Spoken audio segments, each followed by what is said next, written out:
Hey everybody, happy Friday, just under the wire. How's everybody doing? Welcome to episode 3 of Let's Talk About It. So today I want to talk about how something that feels very small or ordinary or like not enough to make a difference to you can change somebody else's life. We've been shown time and time again in the last few months that one little person's choice, one person's action, one person's belief can have a huge impact in the world. And we all get to be that for each other. So I'm referencing a couple of things, but one of them is a Instagram memory that popped up working with this teacher, Matt, from the old yoga studio where I started my practice and got trained. And he was unlike any other teacher at the studio. And he, this is yoga, of course, and he, it's the way he spoke, where he was obviously such a devoted student of the practice and so learned, and experienced, but also just had such reverence and respect for all of it. And I love that he didn't use music and he had you hold the practices for a long time. And I still do that. And I was taught a certain way, and to kind of ease people into it, it's good for beginners to yoga to really put them in a posture, and sit there and talk them through what they should be feeling, which muscle groups they're using, what's being activated, what is stretching, what is, firing up, that kind of thing. And there was just a way that Maddie would phrase things that just grounded me so quickly, you guys, in my body, in my practice, in my breath. And it was like being fully present in the suck of it, like, because sometimes my husband's vacuuming, in like my body, but also just like super grounded in whatever was happening to me emotionally, spiritually, mentally, whatever process was going on the inside, having the breath be the thing that connects the inside and the outside of what we're doing. And anyway, it's just, the Facebook memory was, I think, 3 years ago, and I didn't even take from him that much. And then he kind of left the studio soon after that, I believe, a year and 6 months, something like that after. And words of wisdom he spoke that day still rang out in my mind sometimes, and his teaching style has definitely influenced mine.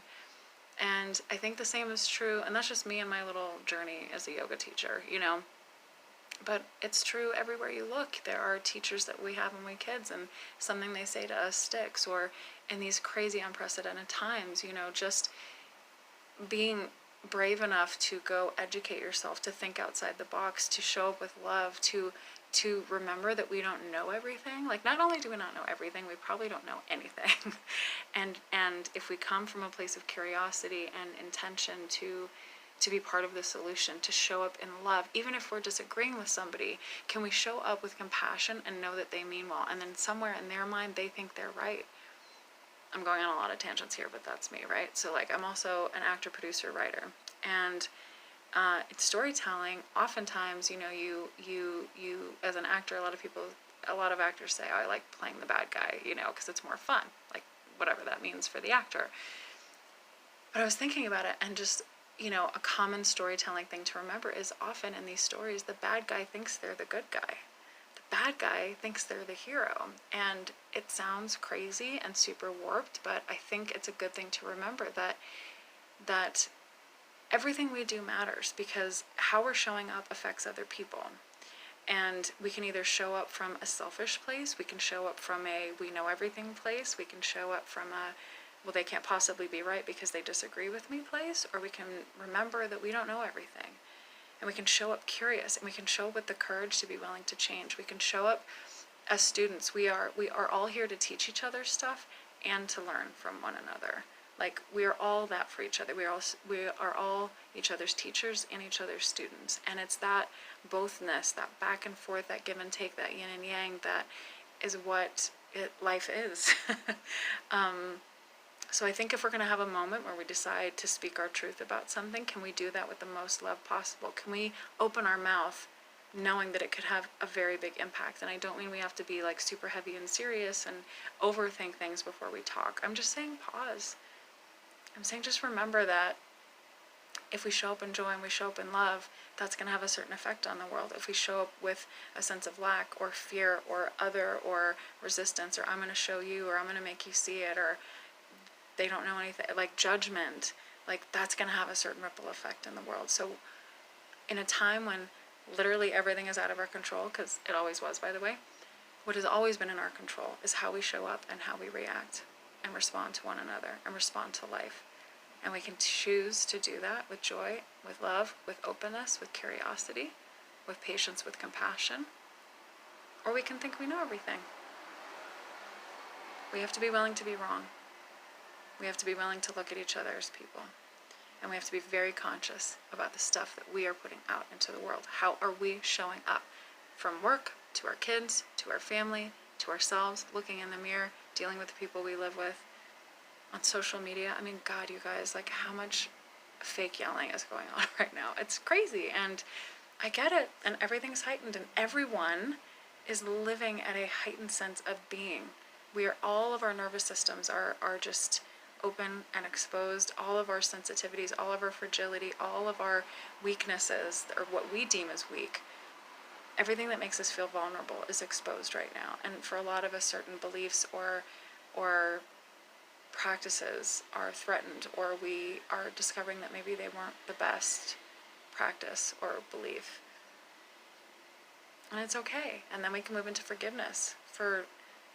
We didn't know what we didn't know, but if we know now, once you know, you can't unknow. And so then it is our duty to move forward better. If we can show up saying, can I leave this situation better than I found it? Can I leave this person, this relationship, this exchange better than I found it? If we show up with that intention, and without attaching to whatever that looks like, but just show up with the intention of, I'm here for love, I'm here for joy, I'm here to learn, I'm here for curiosity, I'm here to give, I'm here to leave this world, this day, this moment, this relationship, this exchange better than I found it. Because you never know. You never know who's in your class, who's reading your tweet, who's looking at your picture, and what effect it's having on them. You don't know what it's going to do. And that's not to say live in fear of doing anything, and that is their journey, the people that receive it. But I'm just saying, imagine if everyone showed up knowing how important they were. It's important. How we show up matters. Who we are matters. And my vote is love, and my vote is looking out for each other. So thank you to Matt. Thank you to a lot of teachers and friends and people brave enough to show up in love and in truth in their life every